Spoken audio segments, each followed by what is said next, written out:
so something I'm seeing a lot online is, why did Obi-Wan let Vader live again? The first time in Revenge of the Sith, he let him live. That was a mistake. And then the second time now, especially after telling Qui-Gon, you know, on the ship, that he needs to put an end to this. And tonight it ends. Today it ends. Either him or Vader will die. Of course, in the end, you know, he gets cold feet and doesn't actually do it. So what's the reason? Well, I think this is a typical Goku-Frieza situation. You know, when you have the Namek saga, Goku was trying to essentially save all of his friends and save the galaxy from Frieza's tyrannous rule. And in the end, he completely bested him. He thought that Frieza was just not an issue anymore, not a threat anymore. And he pitied him. He just felt sorry for him. So he's like, well, what kind of a threat are you ever going to be to me if I've already beaten you?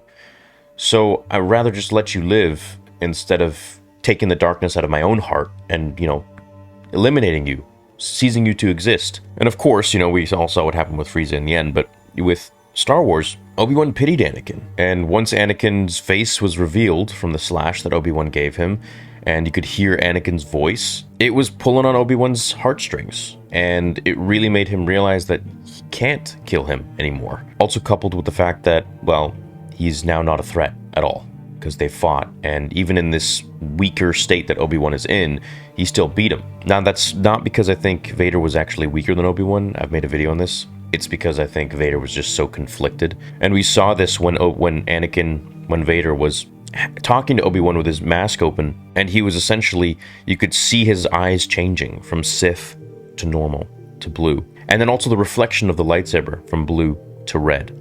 And it was like this constant conflict, and I think that was just a representation of what's going on internally in his head. So I think Obi-Wan saw those glimmers of Anakin in there, and he's like, well, maybe he's still in there, maybe he's not, but at the end of the day, it doesn't matter because he's just not a threat to me anymore. But the only thing that I find weird with that is that he knows Anakin is going to go on and just be absolutely insane. Like, Vader's just going to go on and just do horrible things in the galaxy and continue to rule with tyranny. So I'm a little confused as to why he would let him live in that situation, but I think it does make sense because he loves him. He's like his brother. He's his best friend. You know, it's hard to go ahead and do that. He just felt sorry for him. Now, in Revenge of the Sith, why he didn't actually do it, well, it's actually explained in the Revenge of the Sith novel, and there's two reasons. One, because he thought he might fall into the lava itself.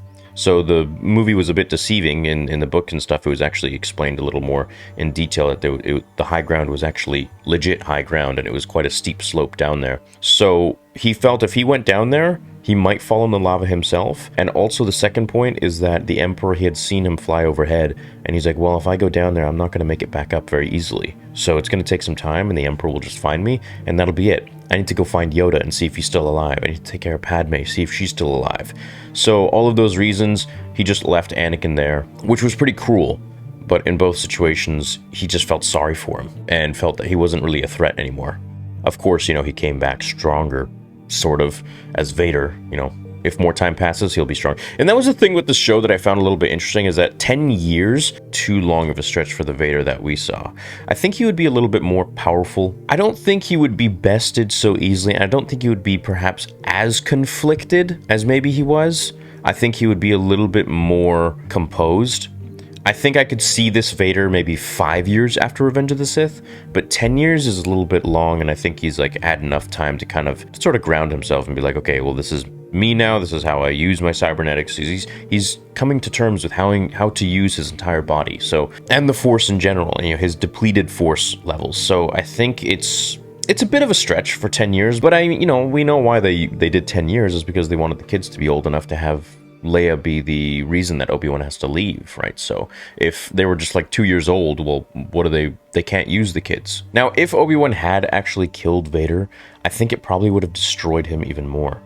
And I think it most likely would have prevented him from training Luke. I think that would maybe be like a Luke Skywalker Last Jedi situation, where he was just so tormented, and like all of this led to him killing his best friend that he probably just wouldn't really be able to even look at his lightsaber anymore. I think that could make, he would eventually get out of it, and Qui-Gon would probably show up to him and be like, get a grip. But at the end of the day, I feel like if he had actually done that, it would have maybe even led him to the dark side, perhaps, if he had used some sort of angry emotions or weird emotions, or maybe even the fear or the sadness would lead him to eventually being angry at the whole situation and perhaps turn him into a different Obi-Wan Kenobi. So I'm glad that he didn't kill Vader, obviously, because he can't, but I think Vader could have held up a bit of a better fight. The issues I have with the fight are when Obi-Wan was hitting his chest plate, and I was just like, well, I feel like Vader would at least do something. It's not like it's like hurting him. It's just, hitting his chest plate, which is not allowing him to breathe, but it's like after 1 or 2 hits, I think Vader could, just force push him or something out of the way. I think the transition of Obi-Wan not really using the Force to becoming his old former self was a little too quick. I think if we got maybe 10 episodes, that would maybe help the story evolve a little bit more seamlessly, and there's a better gradient, it's just flows more instead of kind of very quick. Because I mean, if we think about it, it's not really that many days. It's what, maybe like a week or something at most for Obi-Wan, or is it just even like a few days? So he's really gone from like 0 to 100 real quick, and I feel like that could have been explained a little bit better if they had allowed for more episodes, or perhaps allowed for more of like a training montage or something, maybe him meditating, unlocking some things. In the end, he eventually unlocked his abilities by thinking of Leia and realizing that he needs to protect these children.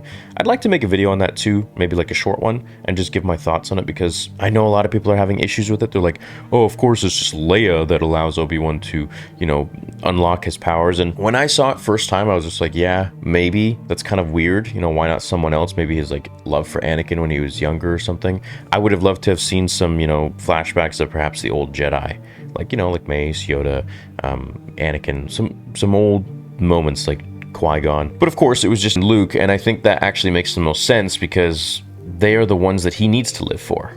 All the other guys are dead. So anyways, I'll go in a video. I'll do a video on that eventually anyways. But yeah, that's my thoughts about why I think Obi-Wan let Vader live. I just think he pitied him. I think he felt sorry for him, and he was like, you're not a threat anymore, so I don't need to worry about anything. If you come back, well, you know what's going to happen to you. So it's really not an issue. You can just live with the fact that I beat you twice now and let you survive. Let me know what you guys think. Do you think it makes sense that Obi-Wan let him live, or do you think it's just, for the show so that they could have another fight or whatever? I love reading your comments. Thanks for watching this video and my thoughts, and I will see you all in the next one. Until then, remember, the Force will be with you always.